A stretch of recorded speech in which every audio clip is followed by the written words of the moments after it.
Magandang umaga, magandang tanghali, magandang hapon, magandang gabi sa lahat ng ating pong mga kababayan dito sa Pilipinas at maging sa labas ng bansa. Magandang araw po sa inyong lahat.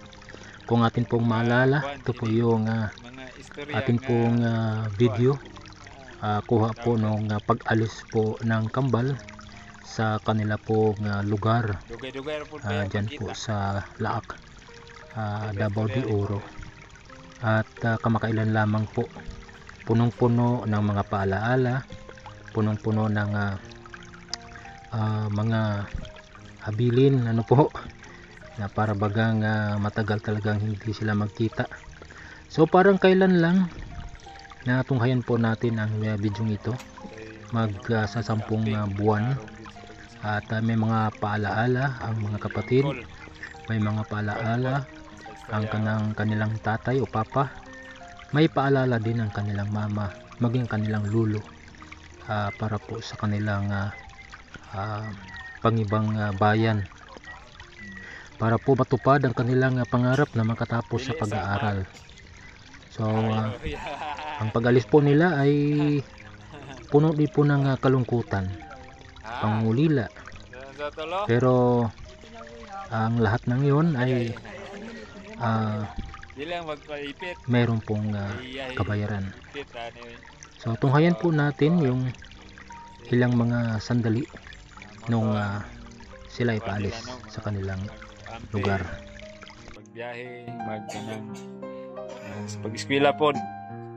So salamat sa kahigayunan. Tugyan na to sa Ginoo ang tanan.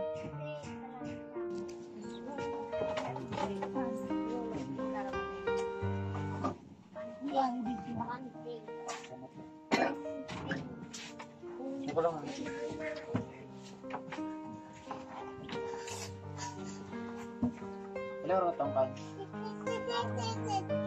Tongkang nama lero. Babnya. Lihat dong.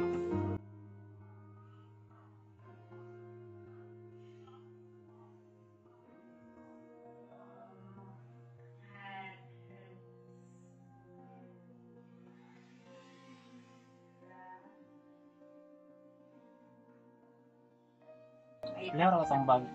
Sesuatu siya. Bag pero. Wah, dito. Lugar na din mahal. Taon pag yun.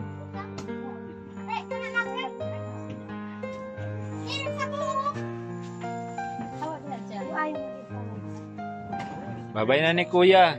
Babay na ni Kuya. Bye. Kiss ko.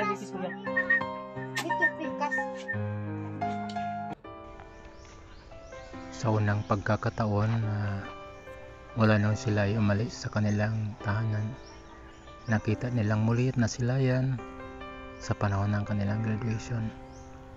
Wala po silang kaalam-alam at grabe po ang pagtago-tago ng aming mga communication, at gusto namin na ma-surprise sila.